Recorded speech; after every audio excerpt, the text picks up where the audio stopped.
সকল প্রশংসা কার? আরো চিৎকার করে বলেন প্রশংসা কার? ক্ষুধার্ত মানুষটা, পিপাসার্ত মানুষ যে অবস্থায় থাকবে, সুখে দুঃখে সকল অবস্থাতে প্রশংসা হবে যে মালিকের, তিনি কে?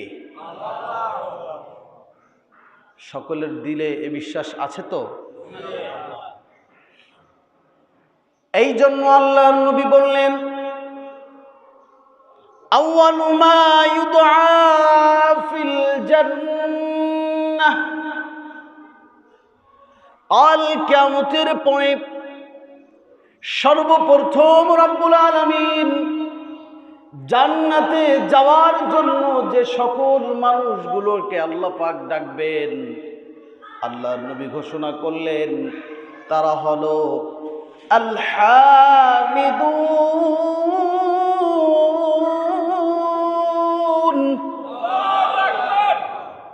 আল্লাহর নবী বললেন কিয়ামতের পরে রব্বুল আলামিন সর্বপ্রথম এমন জান্নাতের দিকে তোমাদের প্রশংসাকারীদেরকে ডাকবেন, তারা হলো ওই সকল মানুষ যারা সর্ব অবস্থায় যেই মালিকের জিকির করে, তিনি কে?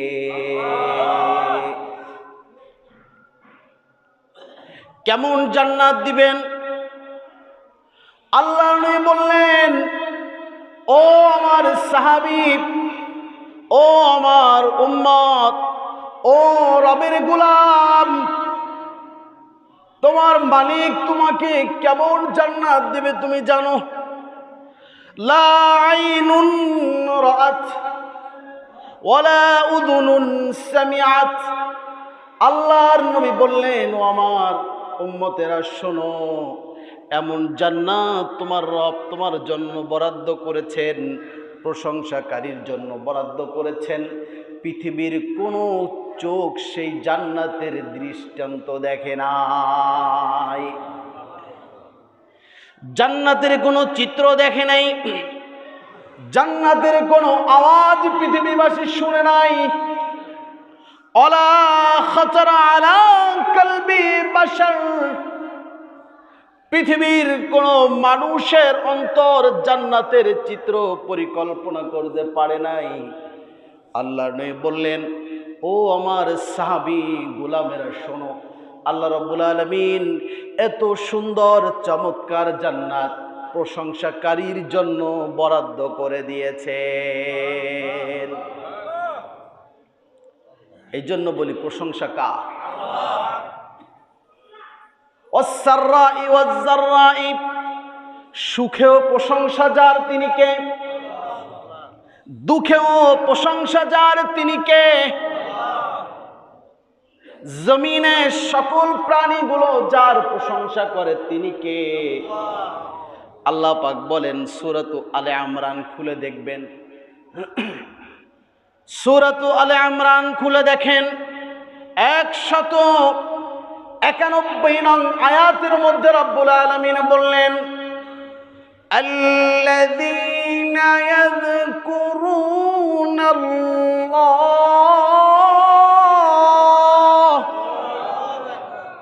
আল্লাহ পাক বলছেন, ও পৃথিবীর গোলাম, ইয়াযকুরুনাল্লাহা কিয়ামান ওয়া কুউদা। আল্লাহ বললেন, দাঁড়িয়েও যারা জিকির করে, বসেও যারা জিকির করে, শুয়েও যারা জিকির করে, বসা অবস্থায় যারা জিকির করে, জিকির করতে করতে এক পর্যায়ে রব্বুল আলামিনের সামনে নত শিরে বলে, শির নত করে দিয়ে বলে, রব্বানা মা খালাকতা হাযা বাতিলা। ও মালিক, তামাম পৃথিবীতে তুমি যা সৃষ্টি করেছো, তামাম আসমানে তুমি যা সৃষ্টি করেছো, তামাম জমিনে তুমি যা সৃষ্টি করেছো রব্বুল আলামিন, এর একটা কিছু তুমি অনর্থক সৃষ্টি করো নাই। সব কিছু রব্বুল আলামিন তুমি বান্দার খেদমতের জন্য সৃষ্টি করেছো, ঠিক কিনা বলেন?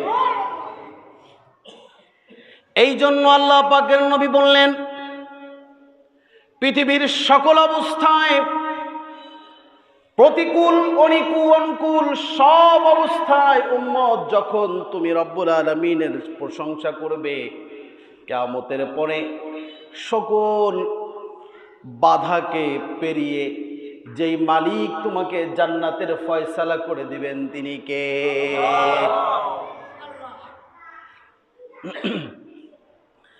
আল্লাহর নবী রাসূলে আরবি রাসূলে করিম সাল্লাল্লাহু আলাইহি ওয়াসাল্লাম সেই জাহিলি যুগের মধ্যে, বর্বরতা অন্ধকারাচ্ছন্ন যুগের মধ্যে রব্বুল আলামিন তাকে পাঠালেন। উনি চিন্তা করলেন, আহারে এটা কেমন জাতি,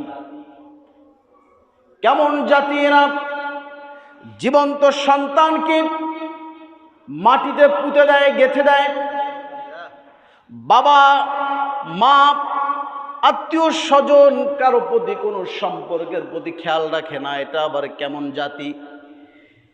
এ ব্যাপারে চিন্তা করতে করতে আল্লাহর নবী পাহাড়ে গিয়ে সময় কাটাতেন। দিনের পর দিন, মাসের পর মাস আল্লাহর নবী ওখানে গিয়ে সময় কাটাতেন আর চিন্তা করতেন আল্লাহ রাব্বুল আলামিনের পক্ষ থেকে না জানি কোনো একটা সমাধান চলে আসে, কোন একটি সিস্টেম রব্বুল আলামিন বলে দেন, কোন একটি বাণী আল্লাহ পাক পাঠিয়ে দেন, যেই বাণীটা দিয়ে, যেই বাণীর মাধ্যমে, যেই কিতাবের মাধ্যমে এই অন্ধকার সমাজকে যিনি আলোকিত করে দিবেন তিনি কে? চিন্তা করতে করতে, গবেষণা করতে করতে 40 বছর পর্যন্ত নবীর সময় পার হয়ে গেল। 40 বছর বয়স নবীর পার হয়ে গেল। রব্বুল আলামিন বললেন তারপরে, ইন্না নাহনু নাযালনা যিকরা ওয়া ইন্না লাহু লাহাফিজুন। আল্লাহু আকবার। আল্লাহ পাক বললেন, ও নবী, সব চিন্তার সময় এখন ক্ষান্ত হল, সব চিন্তার সময় এখন শেষ।